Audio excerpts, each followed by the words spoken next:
Donald Trump delivered a slurring and disoriented Veterans Day speech, maybe his worst speech on Veterans Day ever. Trump's history with the vets isn't great. As we know, Trump got a very strong letter about the ankles in order to avoid being drafted to Vietnam when he was younger. And since then, he's said stuff like, I've always wanted a Purple Heart, the Presidential Medal of Freedom is better than the Congressional, and a whole bunch of other horrible stuff. The event did not exactly have an auspicious start, as Donald Trump, seemingly knowing only the first three words of God Bless America, which are God Bless America, that really seemed to be it. Not good.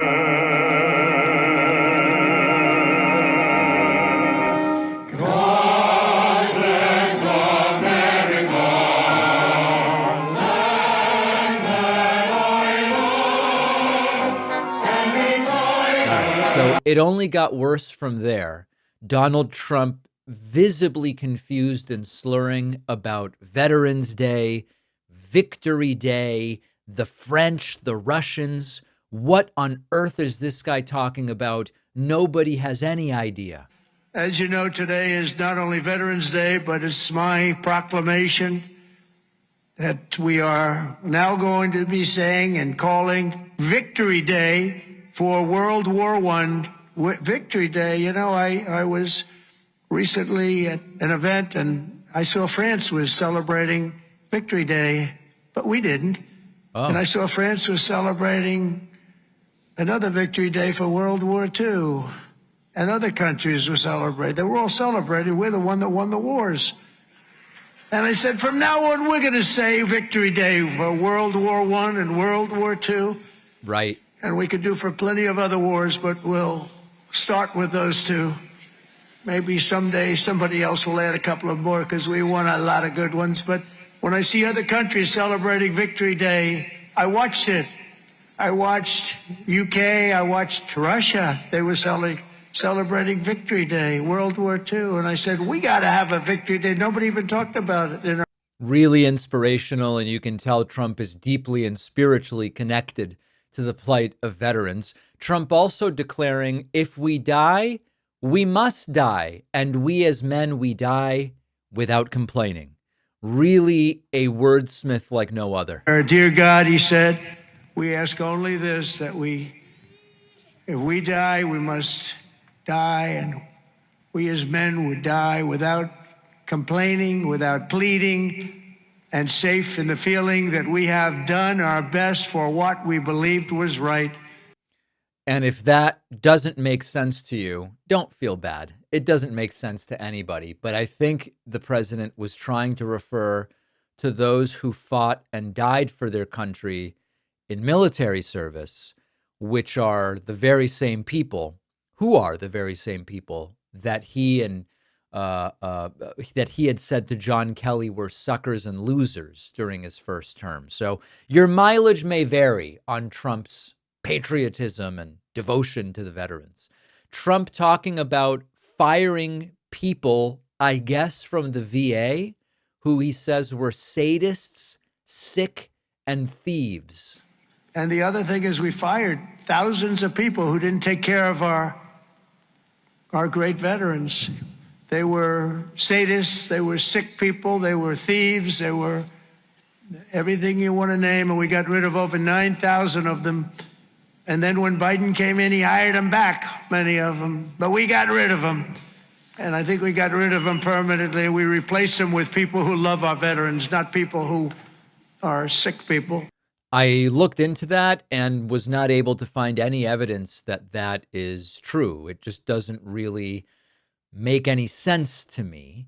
Trump also talking about how other countries hold events where they celebrate winning wars that we actually won, which is, of course, a complaint like no other that is hugely disrespectful to the veterans from our allies who fought alongside us. Trump doesn't seem to respect them. You know, I was recently at an event and I saw France was celebrating Victory Day, but we didn't. And I saw France was celebrating another Victory Day for World War II. And other countries were celebrating. They were all celebrating. We're the one that won the wars. They were celebrating, we're really the ones who won the wars. Now, the veterans I know have great respect for the allies of the United States who fought beside them. Donald Trump doesn't seem to respect the veterans from our allies. And then finally, in a weird moment, dare I say Kafkaesque, Donald Trump saying that MAGA Mike Johnson is a great man, not necessarily today, but someday he will be known as a great man. And we're also honored to be joined by a great man. He will go down as a great man someday. Speaker Mike Johnson. Speaker. Someday, not today, but someday Trump will go down, or MAGA Mike Johnson will go down as a great man. Listen, it's very clear that on no level does Donald Trump really value or respect our veterans. Trump, I did a thing with Adam Kinzinger yesterday, former Republican congressman who's also a veteran. And I said, aside from whether we agree with every mission troops are sent on, I really respect people who choose to join the military, and they are responsible for me not having to. And that is a really big deal. Trump got a letter to avoid being drafted. So we know for Trump, it's less about, hey, if there were a draft, you just get yourself a letter. He's not really connected to the sacrifice and the meaning. But this guy is the furthest thing from someone who respects vets, respects the troops. And in fact, policy has been basically the opposite. And on Veterans Day, we looked at what's happening with aviation. It is not so good.